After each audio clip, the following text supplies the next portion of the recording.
that's interesting that I've been applying to life lately is the way that Rogan commentates the UFC is like making it so that it's unbelievable what he does if you think about it. He's the only guy who can do it, and I saw a rumor. He signed a 1-year deal with them to see where they're going. Very obviously, Rogan. Rogan's smart as shit. Such a great businessman. Yeah. If Rogan were to leave, the sport would never be the same, because one of the reasons why our fight campaigns are so big, because we're talking with Rogan about the fights. Yeah. And no knock on Brian Stan or Kenny Floor or any of those guys, but it's just not as fun. It's not as fun. It's just not as cool. I think, the thing that he does that I think these other guys sort of don't get is he explains what you need to know to make the fight the most exciting. In layman's terms. Yeah. Where you don't have to be balls deep in MMA. Right. You just want to know exactly what to be looking for. Where those other guys, they're very cerebral, and they've also Right. they're black belts in the game. Right. And they know the ins and outs, but Right. they forget that when my mom watches, she doesn't know. Right. Rogan doesn't. Right. Mom doesn't know what north and south is. No, well. But, saying he needs to scoot. What he needs to do right now is get his hips out and look for the pop other his arm. butt Yes. up, move towards that fence, and get his feet underneath him, and then stand up. Yep. You know what I mean, like Yep. that. Which is it's so simple and it's so perfect, and he executes that. It's almost like he's sort of like that's like what my wrestling coach used to always yell at me: stand up. Yeah. If you're down, It's the basics. get up. Yeah, Get it's up. the basics. Yeah. And I told Rogan this when he's going through the negotiations. I said, you're as important to that company as any fighter they have on the roster. And he said, you're ridiculous. That's an outrageous statement.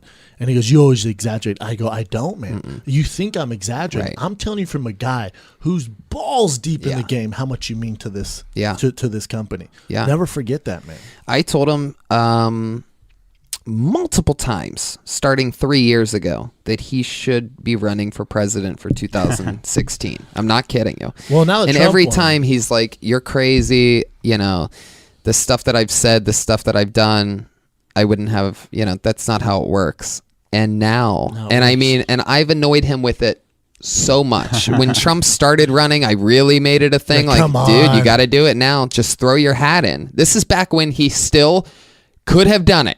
And I'm not kidding. You're hearing it right now. You want another exclusive? Yeah. We would be dealing with President Joe Rogan if things had gone the way that I thought it would. He would never do know. it. He would never do it because he doesn't want that gig. You know what I'm saying? You're absolutely right. Never do it. But I'd Ever. much rather hear him say that than it ain't going to happen. I've said too much Could stuff. definitely happen. But I would love to hear him own, like, yeah, I fucking turned down being the president of the United States of Just the biggest fucking fuck you to the world. Because he does. That guy, Joe Rogan, lives his dreams.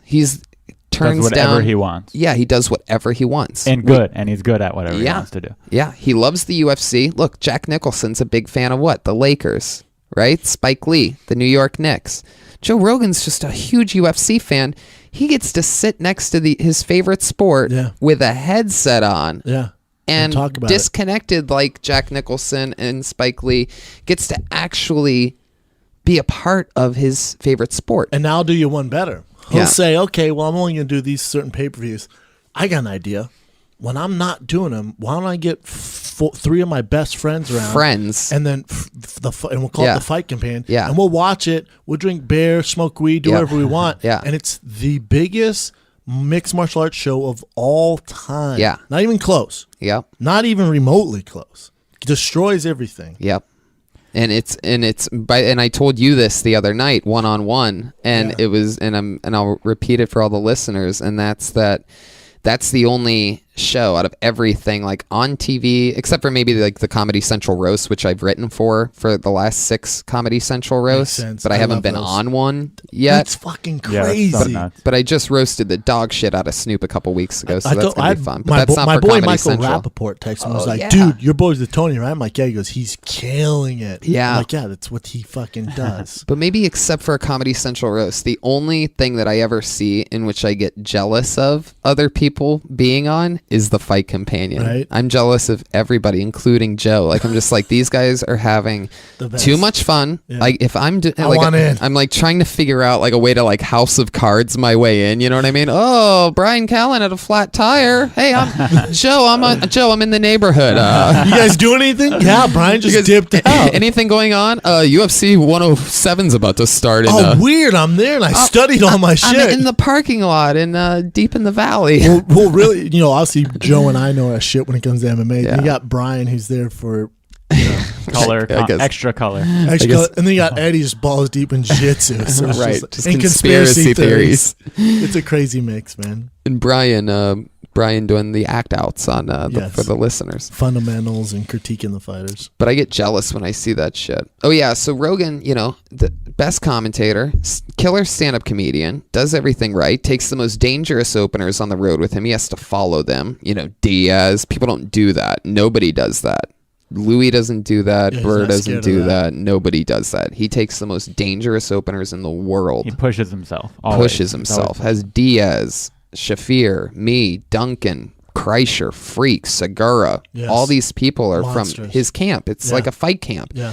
And he's the only person that puts assassins right in front of him, and he has to follow that, and he fucking does it. And his other gig is his podcast, where he gets to talk to whoever he wants. My point is this, in closing and wrapping all this up, is that Joe Rogan could have very easily have been our president if he wanted to be. Especially with Trump. And I think it would have been so awesome. Just everybody, instead of guns, everybody just has a bow and arrow.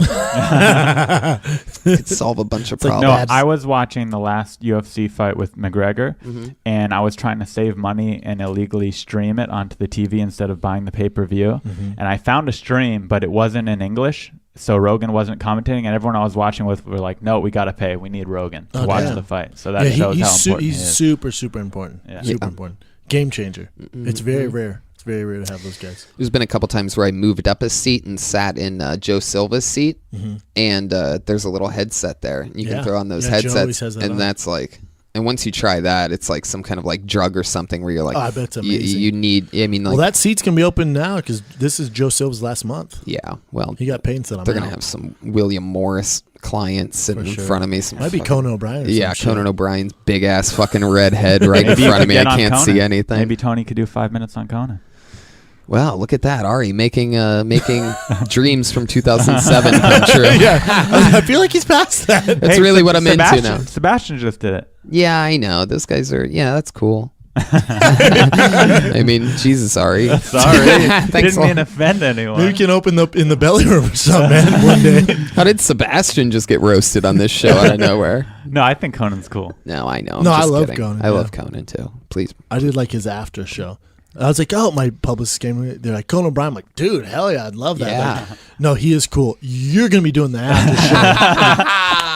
show. Okay. I mean, it's still cool. And they like took me around set. I'm like, well, how do you get on there? That's so funny. Get more famous, sir. Please get more famous.